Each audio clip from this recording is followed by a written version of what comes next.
What's up, guys? Welcome to Gwhisky. My name's Jeff. This is a channel where I offer my thoughts and opinions on some whiskeys, and if you stick around to the end, I'll be giving them scores as well. If that sounds interesting, hit subscribe down below. And with that out of the way, let's jump into our reviews. Today, I'm looking at three very distinctive blended malts. Stick around.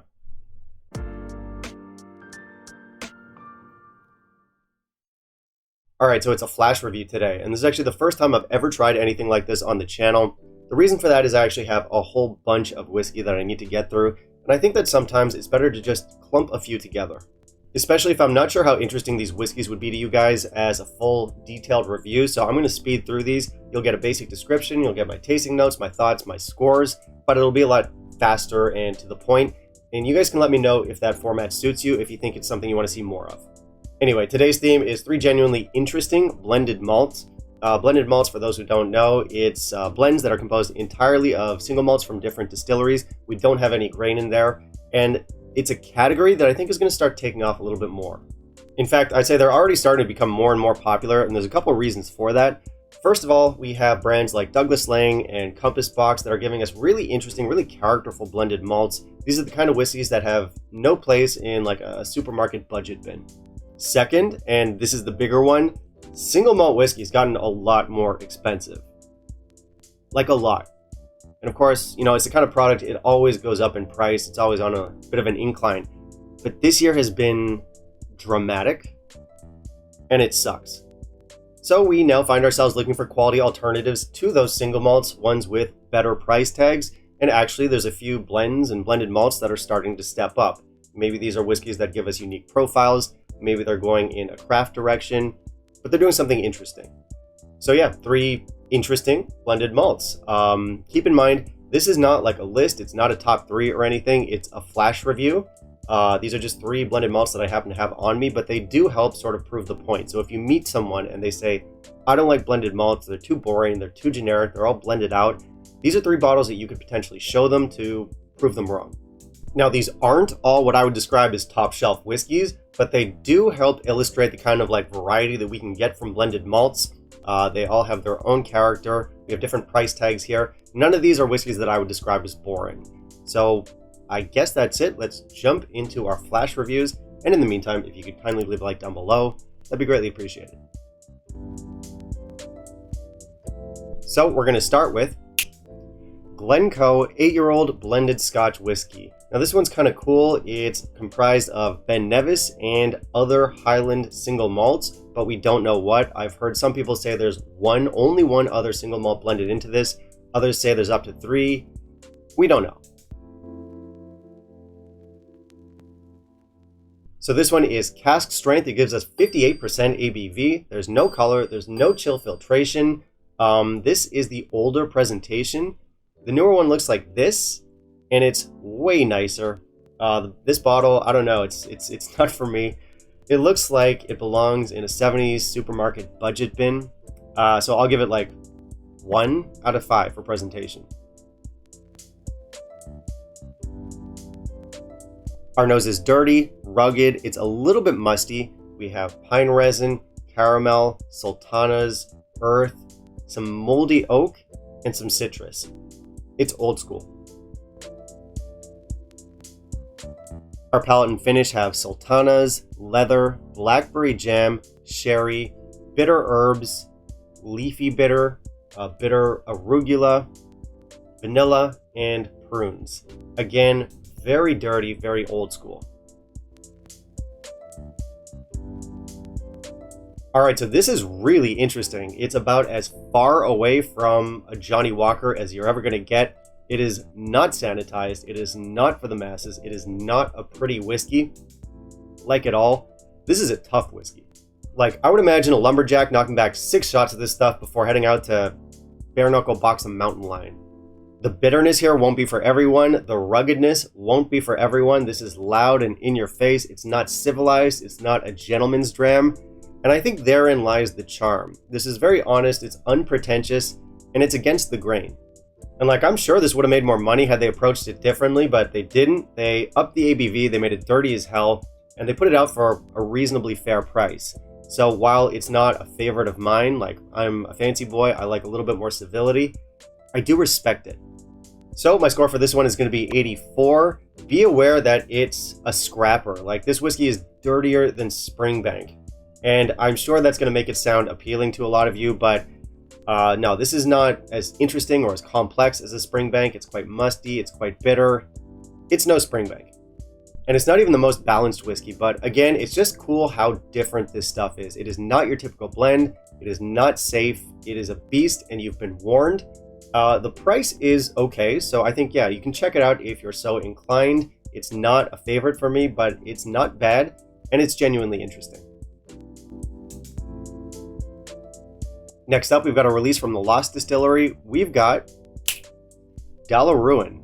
Now, this is a whiskey I'd never heard of until I saw it at the shop, but it was dirt cheap. The reviews were okay, so I figured I'd pick it up and give it a go.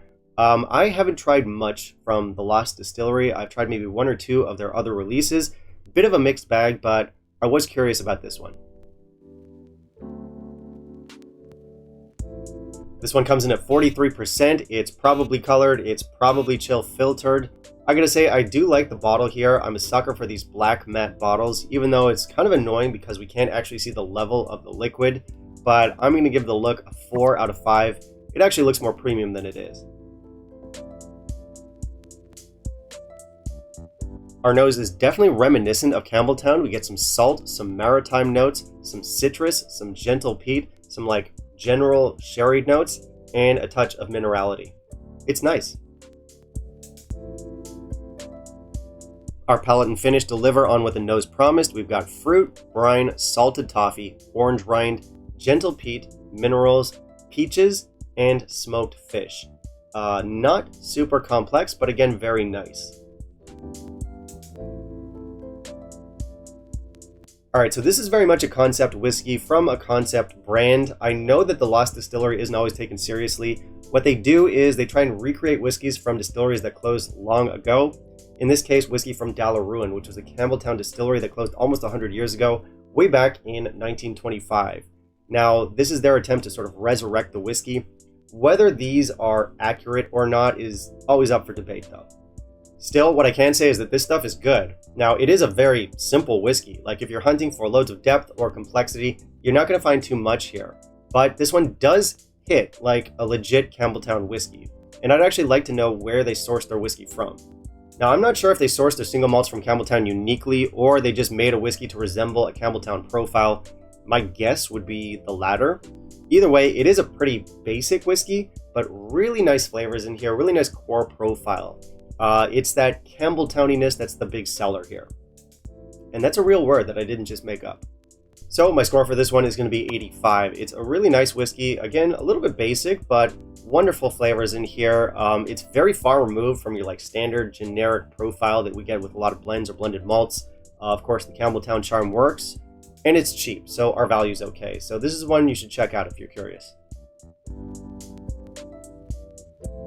Okay, next up we have Timorous Beastie 18-year-old. This one is from Douglas Laing. It is a blend made from single malts entirely from the Highlands region, and it's been making some waves lately just because it's being seen as a very affordable alternative to much more premium and expensive single malts.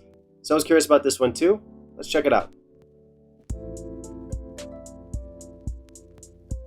For our specs, we've got a 46% ABV. This one is non-chill filtered, and our color is natural. For the bottle, I love these Douglas Laing bottles, man. I think they're super cool. I love the steampunk aesthetic.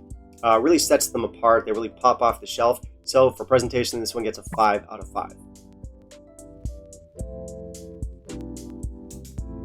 Our nose is very bright and clean. This is clearly going for like a delicate Highlandy profile, and it works. We've got white florals. We've got orange blossom.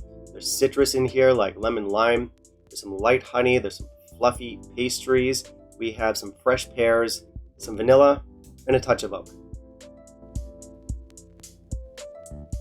Our palate and finish have oak, sliced fresh fruits, dragon fruit, peaches, pears, apples, pineapples. We have custard apple in here, which if you don't know, looks like this. We've also got loads of vanilla, malt, sparkling water, which is weird, I know, but go with it. And we've got some gentle nutmeg. Okay, so this one is really good. I like this one right out the gate. It's a bright, clean, happy whiskey. Now we do get the age in here, we do get the wood, but it's something that I would probably just sit and sip and enjoy on like a sunny Sunday afternoon. But having said that, it's not one of those whiskeys that's so simple that you just have to drink it casually. If you feel so inclined, there is plenty to explore in this. It does have layers. We get loads of fresh fruit, we get spices, we get pastries and fruit pies. This is as good, if not better, than a lot of single malt 18s out there. In fact, if you gave this to me blind, I would probably assume that it is a single malt.